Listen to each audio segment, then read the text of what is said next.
Hey guys, welcome to the second episode of season 5 of the Hangout with Charles podcast. It's the place of Christ, community, fellowship, and gist. Guys, I have been MIA. I've been struggling so much, struggling for my life in literal terms.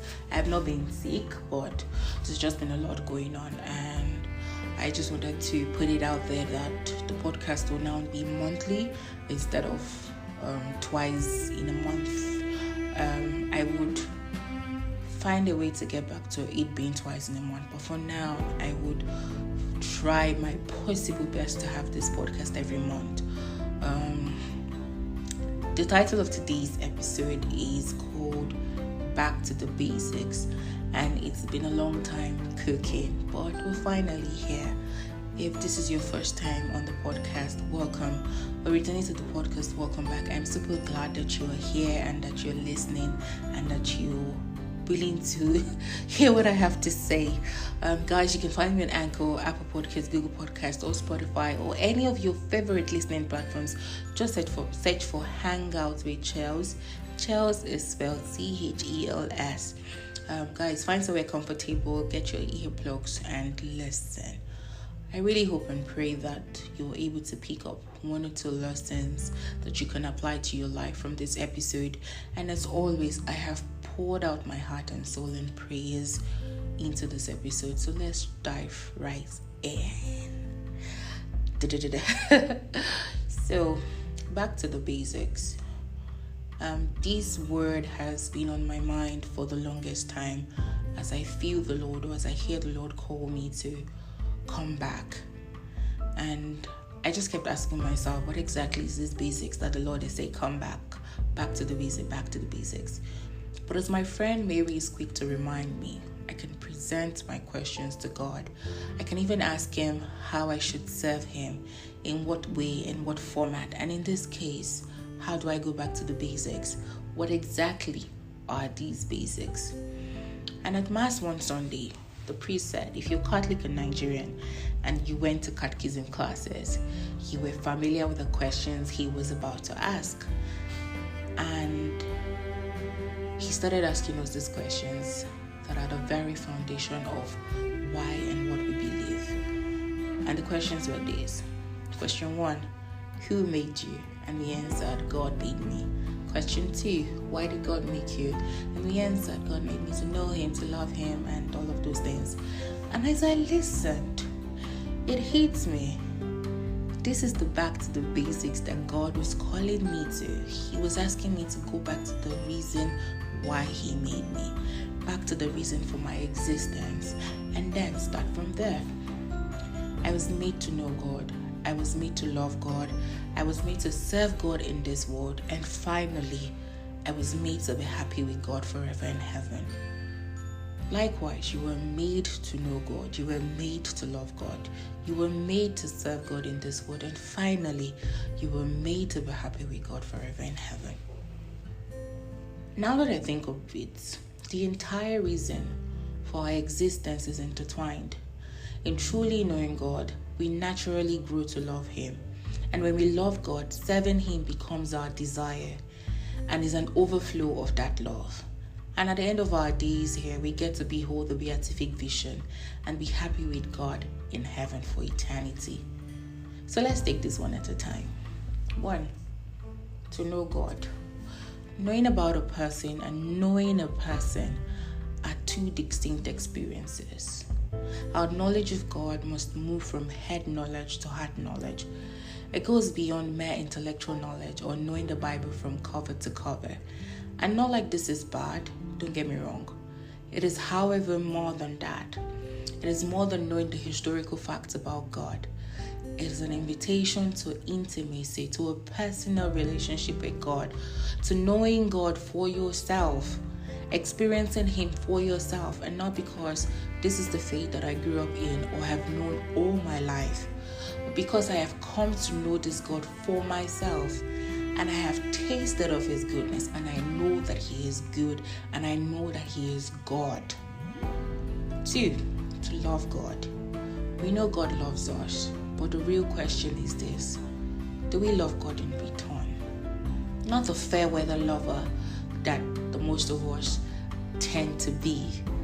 A friend of mine from uni days, when we talked and I would recount all the habitual sins I was finding hard to let go of, he used to say to me, "You don't love God enough. For how can you love someone and yet hurt the person you say you love?" And that thought has stayed with me ever since then. Has it stopped me from sinning? No. But it serves as a constant reminder of what is true, of what matters really.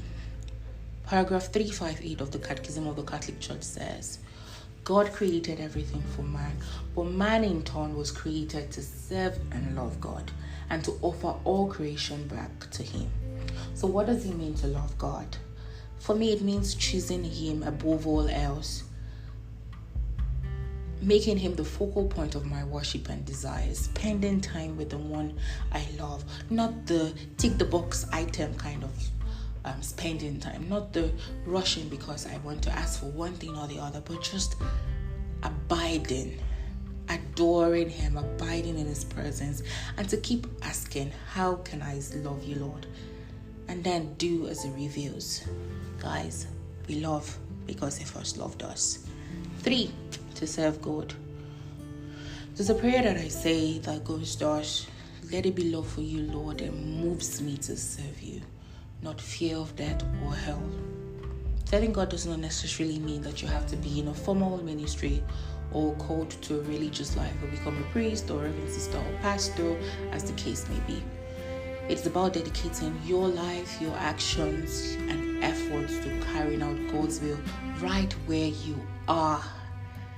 Like, right where you are, you're doing God's will. Every single day that you wake up, your priority is to do God's will in everything, in every single thing that you do.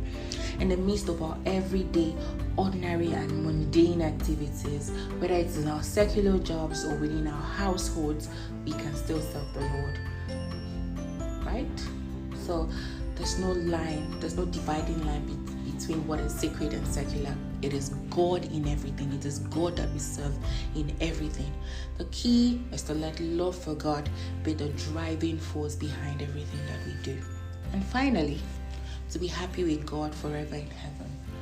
At the end of our lives here on earth, it is my prayer that we can, like St. Paul, say, I have done my best in the race. I have run the full distance and I have kept the faith.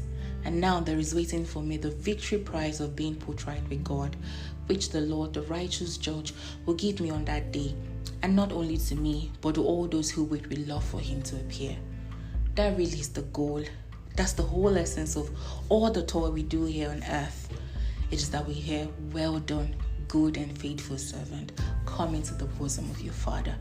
It is to share in the joy of heaven with the saints and the angels, to behold face to face your Father and Lord, to be one with the Trinity and to experience eternal happiness. But it is a call to go back to the basis. It is first and foremost a personal call. It is a choice that each and every one of us will have to make for themselves. No coercion, no force. That's what free will is all about. Is that you choose for yourself. Choose ye this day who you will serve. And it will involve a daily surrender, a daily renewal of our hearts and minds. Each day we will have to accept this life of Christ and say, here I am, Lord, I come to do your will. And it will be hard, and it will be simple as well. Obedience is hard, but obedience is simple. Or it's easy and it is hard, right? But it's a choice we'll have to make. And it's my prayer and hope that we abide, that we stay the full course, and at the end of our days here on earth, we go home back to heaven. So people of God, answer the call now. Back to the basics. Back to the reason why you were created. Back to the purpose of your existence. Back to the lover who calls you to come back to Him. Thank you guys for listening, and I will see you in the very next episode. And if you got to the end by now, you know you're the real deal. Until I come your way next time, abide at the feet of God. You are loved wholly, fully, intentionally. Everything about you matters to God, and He's calling you to a relationship with Him. Bye guys. Bye-bye.